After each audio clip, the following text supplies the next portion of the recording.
My name is Fahara B. Bandila. My topic is type of risk and uncertainty. First is natural or climate risk.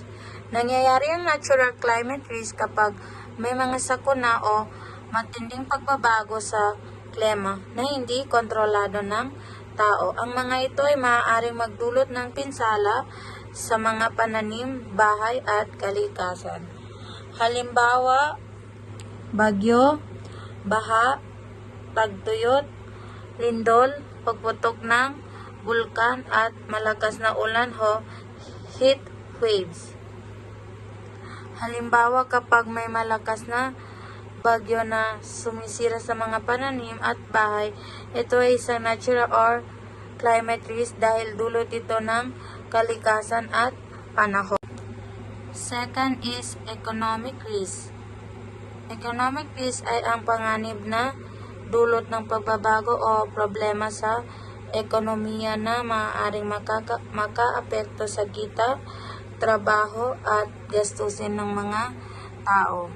Halimbawa, kapag tumaas ang presyo ng pagkain, gasolina at ibang bilihin, nahihirapan ng mga tao na bumili ng kanilang pangangailangan. Ito ay isang economic risk dahil naapektuhan ng mga kabuhayan at gastusin ng mga tao. Third is market risk. Ang market risk ay ang panganib na magbago o bumaba ang presyo o demand ng produkto sa merkado na maaaring makaapekto sa kita ng mga producer o magsasaka.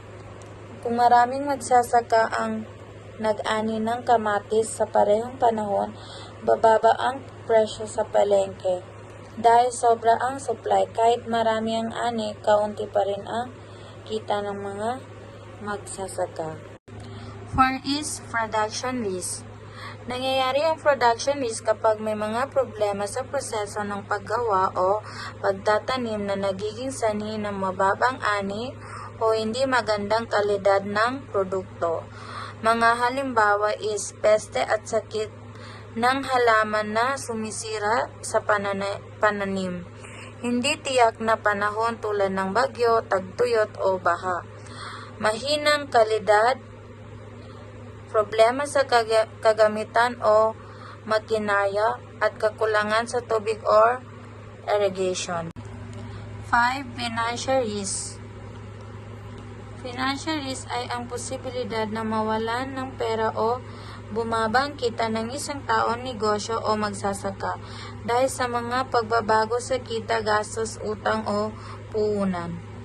Nangyayari ang financial risk kapag may mga sitwasyon na nakakaapekto sa pananalapi tulad ng mataas na gastos sa production, kakulangan sa kapital o utang na hindi mabayaran. Kahit maganda ang ani o negosyo, maaari pa rin malugi dahil sa problemang financial. 6. Political or policy risk. Patakaran ng gobyerno ay ang posibilidad na maapektuhan ng negosyo, kita o kabuhayan ng tao dahil sa pagbabago sa batas, regulasyon, or policy ng gobyerno. Halimbawa, may bagong batas na nagtanggal o nagbabawas ng subsidy sa palay. Kahit may anyang magsasaka, bababa ang kita niya dahil wala nang suporta mula sa gobyerno. 7. Social risk. Nangyayari ang social risk kapag may mga isyu sa lipunan, populasyon o pamayanan na maaaring makaapekto sa ekonomiya, trabaho o production. Kahit maayos ang production o negosyo, maaari pa ring malugi o mawalan ng kita dahil sa problemang panlipunan. Halimbawa, sa isang rural area, maraming kabataan ang umaalis ng probinsya para magtrabaho sa lungsod o ibang bansa. Dahil dito, kulang ang mga manggagawa sa sakaan at naapektuhan ng production. First, diversification. Ang diversification ay tumutukoy sa pagtatanim ng iba't ibang pananim o pagpapalaki ng iba't ibang hayop para hindi lubusang maapektuhan ang kita kung masira ang isang produkto. Ang halimbawa ng diversification ay isang magsasaka ang nagtatanim ng palay, mais at gulay sa parehong sakahan. May mga alaga rin siyang manok o baboy bilang karagdagang kita.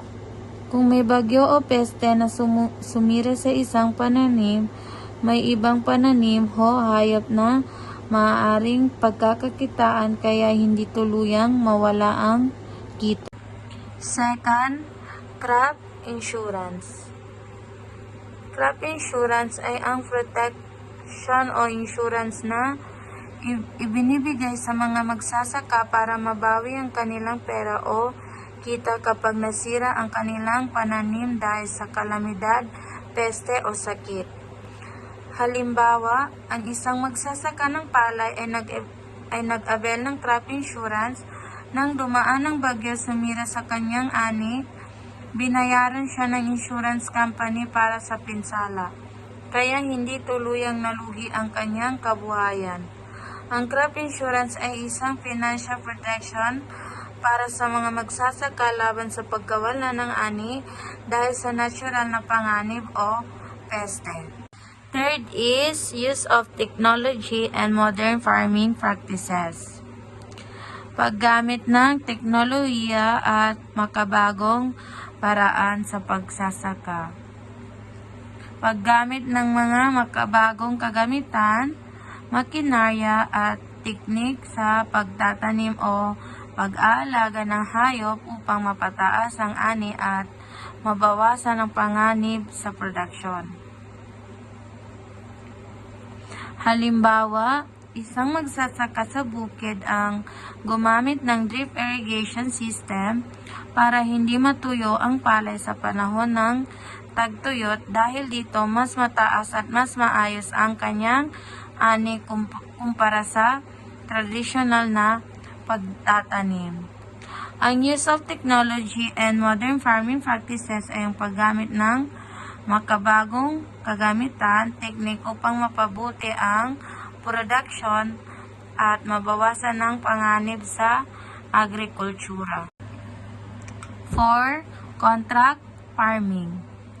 Ang contract farming ay isang kasunduan na pagitan ng magsasaka at ng buyer o kumpanya bago magtanim o mag-alaga ng hayop kung saan nakasaad ang dami, kalidad at presyo ng produkto.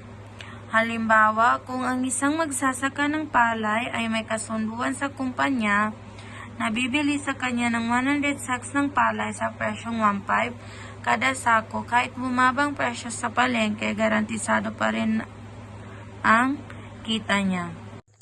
5. Diversifying income source ay ang pagkakaroon ng iba't ibang pinagkukunan ng kita upang hindi tuluyang maapektuhan ang kabuhayan kapag may problema sa pangunahing produkto. Halimbawa dito ay isang magsasaka sa probinsya ay nagtatanim ng mais at gulay, nag-aalaga ng manok at nagbebenta ng sariwang gulay sa palengke. Kapag nasira ang isang pananim dahil sa bagyo, may kita pa rin siya mula sa iba pang pinagkakakitaan. 6. Improve storage and post-harvest management. Ang improved storage and post-harvest management ay mahalaga para maiwasan ang pagkasira ng pananim dahil sa peste, amag o sobrang init. Mapanatili ang kalidad at presyo ng produkto sa merkado. Mabawasan ang production at market risk. Halimbawa, isang magsasaka ng gulay ay gumamit ng cold storage upang mapanatili ang sariwang gulay bago ito ibenta sa palengke. Dahil dito, mas matagal ang shelf life at mas mataas ang presyo. 7.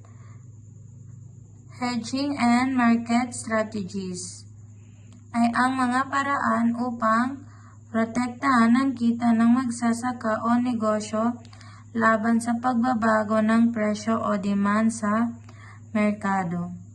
Halimbawa, pagbenta ng produkto bago ang hani sa takdang presyo. Pagkikipagsundo sa buyer tungkol sa presyo bago mag-ani. Ibinibenta ang produkto sa iba't ibang panahon para hindi sabay-sabay lahat upang mas kontrolado ang kita. 8. Government support and subsidies. Suporta at tulong pinansyal mula sa gobyerno.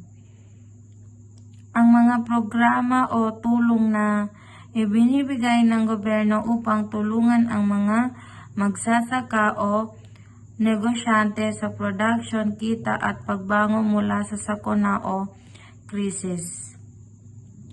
Halimbawa, isang magsasaka ng palay ang nakatanggap ng subsidy mula sa gobyerno nang dumaan ang bagyo, nakatanggap din siya ng financial assistance upang makapagtanim muli. Ang government support and subsidies ay mga tulong ng gobyerno upang mabawasan ang panganib sa agrikultura, mapabuting production at mapanatili ang kita ng mga magsasaka. 9. Farmer cooperatives ay ang pagsasama-sama ng magsasaka upang magtulungan sa pagbili, pagbebenta at pagpapalitan ng kaalaman para mas mapabuti ang kita at mabawasan ang panganib.